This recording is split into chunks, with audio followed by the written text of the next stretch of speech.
The showroom gleamed like a crystal palace beneath the morning sun, all glass walls and marble floors reflecting a world few could afford to enter.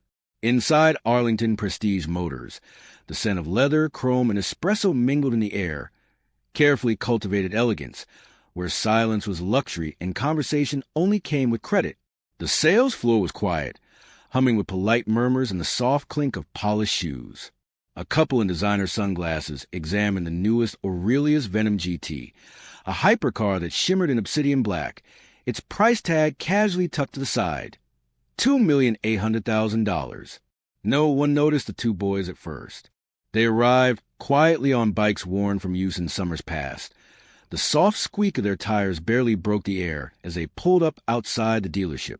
Cameron Wells, 17, tall for his age but still all sharp angles and limbs, held the door open for his younger brother Terrence, 15, whose eyes widened as the glass doors parted with a smooth hiss. They wore combat shorts, white T-shirts, and sneakers scuffed with city dust. No watches, no labels, just youth curiosity and the kind of wonder that came before the world taught you to be ashamed of wanting more. The moment they stepped inside, heads turned, not in recognition, but in mild, quiet disapproval. A receptionist. Their eyes were locked on the Venom GT, parked like a panther in the center of the floor. Cameron pointed toward it, breathless. "That's it," he whispered. "That's the one I showed you." Terrence nodded, eyes wide. They approached slowly, not touching, just admiring like they were standing in front of a dream no one had told them they were allowed to have. Then the voice came, clipped cold, measured with disdain. "Can I help you?" The boys turned. A man in a perfectly fitted navy suit stood just feet away, arms crossed, cufflinks catching the light. Bradley Shore, top salesman at Arlington for 4 years. "We were just wondering about this model," Cameron said carefully, nodding toward the car. "Does it really go 0 to 60 in under 3 seconds? Bradley raised a brow. His eyes dropped from Cameron's face to his shoes, then to the fabric of his shorts. He smirked, not even bothering to hide it. "You boys know this car starts at $2.8 million, right?" He said it slowly, over-enunciating every syllable like he wasn't sure if they could comprehend the number.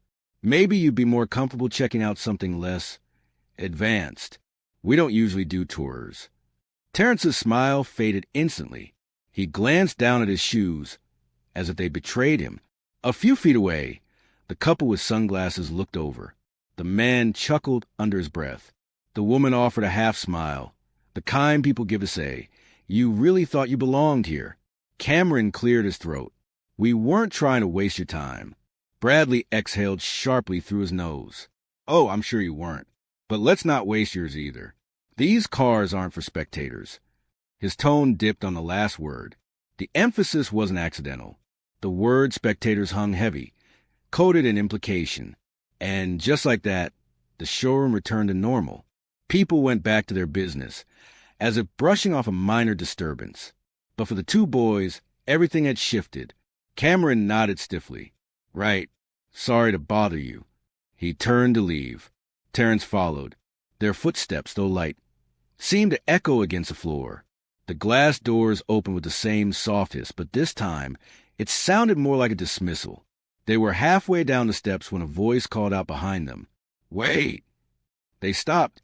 A woman stepped out from behind a nearby desk. She wore black slacks and a cream blouse. Her curly hair pulled into a neat bun. Her badge read Clarissa Hale. Her expression wasn't condescending or cautious, just calm. "Do you have a minute?" she asked. The boys exchanged glances. Cameron hesitated, but then they wheeled their bikes back and stepped inside once more. "I heard you asking about the Venom GT," Clarissa said gently. "It's an incredible vehicle. Let me show you a few things." Her voice was steady, professional, but beneath it was something rare in that place. Sincerity. She crouched slightly to their level, walked them through the specs, opened the door for them. "You want to sit?" "Inside?" she asked. Terrence's eyes widened. "Seriously?" She smiled. "Seriously." They took turns sitting, quietly, respectfully. No selfies. No jumping around. Just the kind of reverent awe that came from loving something you didn't yet have but believed someday you might. When they stepped out, she handed Cameron her card. If you ever have more questions, you can call me directly, and you're always welcome here. Cameron took it like it was made of gold. They left with their heads a little higher. Inside, Bradley muttered to a coworker, wasting her time. Clarissa heard it. She didn't care, because something about those boys stuck with her. The way they asked questions most adults didn't, the way they didn't flinch when dismissed, the way they reminded her of someone she used to be. And somewhere in the back of the showroom, beneath the scent of polish and prestige, something important had just happened. Something no one would understand. Not yet. The ride home was quiet. Cameron and Terrence pedaled side by side, their bikes cutting through the late afternoon breeze, wheels humming against the smooth pavement of Lake Forest, where houses weren't just built, they were designed. Streets here were lined with oaks and silent Teslas, with lawn edges trimmed to perfection. But neither boy noticed. Something heavier than their backpacks weighed on their shoulders now. They reached a long, gated driveway and slowed to a stop. The gate recognized the chip in Cameron's key fob and opened without a sound. The mansion beyond didn't look like it belonged to someone angry with the world. It looked like it belonged to someone who had already won the war. They coasted up the curved path, tires crunching lightly over the gravel. The house was GL. "He's probably in the study," Catherine murmured. Terrence nodded. They walked past a minimalist staircase, past a gallery wall of black and white photographs, all originals, until they reached a hallway where the sound of piano used to fill the air. But today, the grand piano in the study stood still. Their father sat at it anyway, facing the keys, hands resting on his lap. Not playing, just thinking. A tumbler of something amber sat untouched on the side table. He wasn't the kind of man you interrupted. Not because he demanded reverence, but because his presence already commanded it. Dr. Nathaniel Wells, 47, didn't look up when they entered. He didn't need to. "Back already?" he asked, voice calm. Almost too calm. The boys hesitated. Cameron closed the door softly behind them. The click louder than it should have been. "Yeah," Terrence said. "We didn't stay long." Their father turned slightly in his chair, eyes meeting theirs. He studied them, not with suspicion, not with judgment, just attention. "Everything all right?" Cameron opened his mouth, then closed it. The reflex was to say yes, to keep it moving. But something in his father's gaze, the weight, the stillness, pulled the truth out instead. "No," he said quietly. "Not really." Nathaniel gestured to the two leather armchairs near the fireplace. "Sit." They dropped their backpacks and sank into chairs. The room was silent, except for the faint ticking of an antique wall clock, and the jazz still playing somewhere above them. Their father didn't speak right away. He swirled the drink in his glass, set it down again without tasting it, then turned his chair slightly more toward them. "Tell me what happened." The story came slowly, halting, hesitant. Cameron went first, his words stiff at first, like they might fall apart if he wasn't careful. "We went to Arlington Prestige. You know, the exotic dealership. We weren't messing around. We just wanted to see the Venom GT in person. We were polite. We didn't touch anything. We just looked." Nathaniel nodded slowly. "Then what?" Terrence leaned forward, elbows on knees, fingers laced tight. "When the guy's there, he looked at us like we were trash. He laughed, said the car started at almost 3 million, told us we were in the wrong place. Other people laughed too. I didn't even realize they were listening until they started smiling at us like we were some joke." He paused, jaw tight. It was embarrassing. The air in the room thickened, not with rage, but with something deeper. Cameron looked down at his hands. But then this woman, Clarissa, she stepped in after the others brushed us off. She actually talked to us, explained everything, let us inside the car, gave me her card. Nathaniel leaned back, leather creaking slightly beneath him. His expression didn't shift, not visibly, but there was something in the way he stilled, completely stilled, that suggested everything inside him had. "Did she know who you were?" he asked, voice quiet. Cameron shook his head. "No, we didn't say our last name." Nathaniel murmured, almost to himself. Then came the question neither boy had expected. Soft but direct. "Why do you think they treated you that way?" Terrence answered first. Because of our clothes. Cameron added, because of our skin. Nathaniel didn't nod. He didn't disagree either. He walked to the floor-to-ceiling window, clasped his hands behind his back, and stared out at the trees. People often confuse appearance with value, he said at last, and that tells you far more about them than it ever does about you. The boys said nothing. He turned back to face them. You did nothing wrong. You didn't act out. You didn't shrink. You told me the truth. That's all I need from you. That was it. No lecture. No outrage. Just clarity. The sun had nearly disappeared when they stood to leave the study. As they reached the door, Cameron hesitated. You're not mad. Nathaniel looked up from his glass. At who? Cameron shrugged. The salesman. The people who laughed. Nathaniel took a slow breath. I don't waste energy being angry at people who show me who they are. I just remember, and when the time is right, I act. He raised his glass, not to drink, but to mark the end of the conversation. The boys left in silence, but as the door closed behind them, Terrence looked up at Cameron and asked, Do you think he's going to do something? Cameron gave a faint smile. You really don't know Dad by now. The house had long since gone quiet. Upstairs, the boys were in their rooms, one sketching cars in a notebook, the other scrolling through engine specs on a second-hand tablet. But downstairs in the study, lit only by the warm glow of a single-floor lamp, Dr. Nathaniel Wells sat alone, his fingers steepled beneath his chin, unmoving. The untouched glass from earlier still sat on the table beside him, but his attention wasn't on it. His laptop screen glowed faintly, casting subtle light across his face, revealing not anger but precision, purpose. He opened his private contact list and clicked on a name marked only with a single letter, G, a direct line. No assistant, no middleman. The phone rang once, twice. Garrison. The voice on the other end answered crisply. Nathaniel didn't waste time.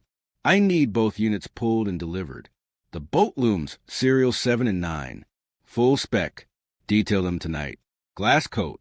No delays. There was a pause. Tomorrow? Tomorrow, Nathaniel said, his tone even but final. I want them in front of Arlington Prestige Motors by 8:45 a.m. Not earlier. Not later. Doors closed. Engines silent. I'll arrive on foot. Yes, sir. Drivers briefed. I want them to wait with the cars until I exit. No movement until then. This is not about the vehicles. It's about timing. Presence. Garrison hesitated. Understood. You like the branding to remain discreet? Nathaniel's lips twitched. Just a trace of a smile. We don't need logos to remind people who we are. Let the silence do the talking. He ended the call. Outside the study window, the trees barely stirred, windless and still. The world was quiet. But something had shifted. The line had been drawn. Not out of spite. Not out of vengeance. But because his sons had been dismissed by a man who measured worth with fabric and footwear. And because someone else, someone who had no idea who they were, had chosen to see them as people, not assumptions. He stood, stretched once, then walked to a cabinet near the window.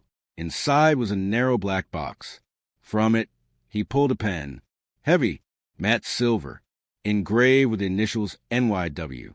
It had been a gift from the first investor who ever believed in him, given on the day he signed his first seed funding contract. He hadn't used it in years. Until now. He opened a folder, glanced at the purchase order prepped on his desk, and with practiced ease, signed his name. No anger, no drama, just motion, with meaning.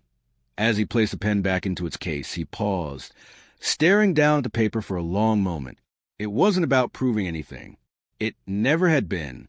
It was about showing his son something more important. That silence doesn't mean weakness, that you don't have to raise your voice to make a room go quiet, that real power arrives when it's ready and leaves when it's done. And tomorrow morning, the world would learn that some names don't need to be said, be remembered. He turned off the lamp, and the room went still. The morning sun broke across Chicago's skyline, like a curtain pulled back on a stage no one knew was set. Outside Arlington Prestige Motors, the street gleamed wet with early dew. quiet except for the occasional hum of a passing car. But at exactly 8:45 a.m., something extraordinary arrived. Not with fanfare, but with precision. 2 Aurelius Boatloom hypercars. One obsidian black with carbon silver accents, the other a deep royal blue lacing gold. Pulled up in tandem and came to a silent, synchronized stop in front of the showroom. They didn't roar. They didn't rev. They simply arrived. Their doors stayed closed, their engines cut, but the effect was immediate. Inside the dealership, conversations dropped mid-sentence. Staff froze. A potential buyer nearly dropped his espresso as he leaned toward the window. "That's not just a boat loom," someone whispered.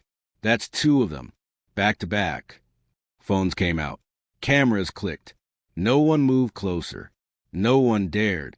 Then, one of the rear doors on the blue boat loom opened. Cameron Wells stepped out first, wearing the same white T-shirt, combat shorts, and scuffed sneakers he had worn the day before. Not a crease had been changed. He didn't look around, didn't smirk, didn't flex. He simply stood with a quiet stillness that commanded attention without asking for it. Terrence followed. Same clothes, same shoes, but a gaze more certain, as if the weight from the previous day had shifted into something steadier. The 2 boys walked around the front of the black boat loom, with a second rear door now opened, slow and smooth.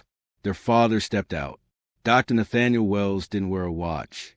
He didn't need one. His tailored charcoal suit whispered money, without shouting it. He adjusted his cuffs with the precision of a man who expected excellence in the smallest details. His face was unreadable, calm, controlled. When his polished shoes touched the pavement, the air shifted again, not because of who he was, but because of how he carried what he was inside. Bradley Shaw was in the middle of retelling yesterday's story to a junior associate, mimicking the boys' posture for a cheap laugh, when he saw them through the glass. The color drained from his face.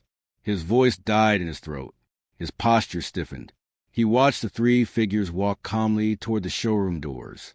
And for the first time in his long sales career, he felt like the glass between them wasn't protection. It was warning. The doors parted open with a soft hush, the same sound that had dismissed Cameron and Terrence the day before. But this time, the silence that followed wasn't awkward. It was reverent. As they entered, customers stepped aside. Employees stopped typing. A manager's head peeked over his glass office wall. The room stilled like the moment before a storm breaks. Nathaniel walked to the reception desk, his sons flanking him. He didn't raise his voice. He didn't flash credentials. "I'd like to speak with a staff member who assisted my sons yesterday," he said, every syllable clear, deliberate. The receptionist blinked twice, startled, then nodded. "Yes, of course." One moment. Before she could move, Bradley stepped forward too quickly, voice rising with desperate cheer. "Sir, that was actually me. We spoke yesterday. I helped your sons." Nathaniel turned his head just slightly and fixed Bradley with a gaze that ended the sentence before it was spoken. "No," he said, voice sharp as a scalpel. "You weren't the one who helped them." Bradley opened his mouth again, but nothing came out. The room watched. Nathaniel turned his gaze toward the man behind the glass wall. "You're the floor manager?" "Yes, sir," the man replied, stepping forward cautiously. "I assume your security cameras are working," Nathaniel said. The manager nodded. "Yes, we archive everything." "Then I suggest you review the footage before we continue this conversation." The manager didn't argue. He simply vanished back into his office. The seconds that passed next felt heavier than minutes. Employees whispered. A few customers shifted, unsure whether to leave or stay. Most stayed. They felt something happening, something that would outlive this morning. Bradley stood there, pale, jaw tight. Terrence looked at him once, then looked away. Cameron didn't look at him at all. They weren't here to gloat. They were here to be seen. 10 minutes later, the manager returned. His face was no longer neutral. It was pale, his voice steady but low. "We reviewed the footage. The staff member who assisted your sons was Miss Clarissa Hale." Nathaniel nodded once. "And this man?" he asked, gesturing toward Bradley, though never bothering to use his name. The manager swallowed. He misrepresented the interaction. His behavior was unprofessional and discriminatory. Nathaniel looked back to his sons. They didn't need to say anything. The truth was already doing the work for them. Bradley's face was tight, pale. His confidence evaporated into the stale, charged air of the showroom. He looked around as if searching for someone, anyone, to step in, to say something that would undo what had already been seen. But there was no rescue coming. The truth was too loud now, even in silence. Dr. Nathaniel Wells turned toward him fully for the first time, his expression unreadable, carved from something deeper than anger. His voice came low, but each word struck like a hammer wrapped in velvet. You judged my sons the moment they walked through your door, not based on who they were, but on what they wore. You looked at their skin, their shoes, and decided they didn't belong. You didn't ask questions. You didn't offer help. You laughed. Bradley opened his mouth, but nothing came out. His lips quivered around a defense that refused to form. You didn't just fail as a salesperson, Nathaniel continued, tone even but deadly. You failed as a human being. The words landed with a weight that pulled the room into stillness. No one moved. The junior salesperson who had laughed the day before stood motionless, his smirk long gone. Even the barista near the espresso bar paused mid-pour. The manager cleared his throat quietly, stepping forward with a clipboard in hand. "Effective immediately," he said, voice clipped with discomfort. "Bradley Shaw is terminated from his position at Arlington Prestige Motors. Security will escort you off the premises." A few gasps broke the surface of the tension. Bradley didn't argue, didn't beg. He simply lowered his gaze, took a slow breath, and turned. The walk to the exit was silent, but heavier than steel. As he passed Cameron and Terrence, he didn't dare meet their eyes. The same boys he had dismissed less than 24 hours earlier. Now they stood with quiet, undeniable dignity, unchanged in appearance, but transformed in power. He exited through the same glass doors they had once been ushered out of, but he left with less than nothing. Nathaniel didn't watch him go. He didn't need to. His gaze shifted toward the manager. "Now," he said, voice steady, "bring me Ms. Hale." And just like that, the axis of the room turned again, not on wealth, not on status, but on choice, on who had chosen to see and who had chosen to look away. The glass door slid open again, and Clarissa Hale stepped onto the showroom floor, unaware that everything had changed. Dressed just as she had been the day before, she carried only her clipboard and the quiet professionalism that had set her apart. When she saw Cameron and Terrence, her expression lit with warmth and concern. "Is everything okay?" she asked softly. Nathaniel stepped forward and offered a calm, genuine smile. "More than okay," he said. "You treated my sons with respect when no one else did. You listened. You saw them. That matters." Clarissa blinked, caught off guard. They were polite, thoughtful. It was no trouble.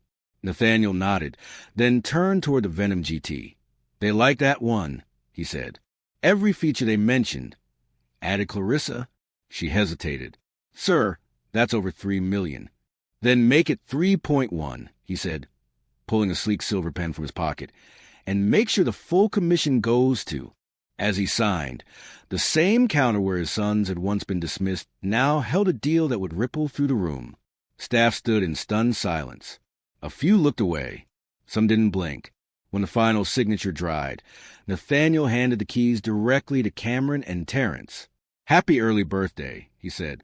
No cheering, no posturing. The boys accepted them quietly, with the weight of what they now represented, dignity restored. Outside, the showroom doors opened again. The boys walked out the same way they'd come in, same white T-shirts, same shorts, but everything about them had changed. This time, no one laughed. This time, the world watched. Nathaniel turned once more to Clarissa. "Keep doing what you did," he said. "Kindness doesn't go unnoticed. Not forever." She nodded, her voice low. "Thank you." As the Venom GT slipped into traffic, its engine soft and controlled, the dealership held its breath. A quiet ding echoed from the manager's office. Hours later, Clarissa returned to her desk to find a sealed envelope. Inside, a promotion. Senior sales consultant, effective immediately. She didn't cry. She didn't boast. She folded the letter, stood tall, and walked to the floor with quiet power. Her step spoke for her, because respect isn't demanded. It's earned. And kindness, it never goes out of style.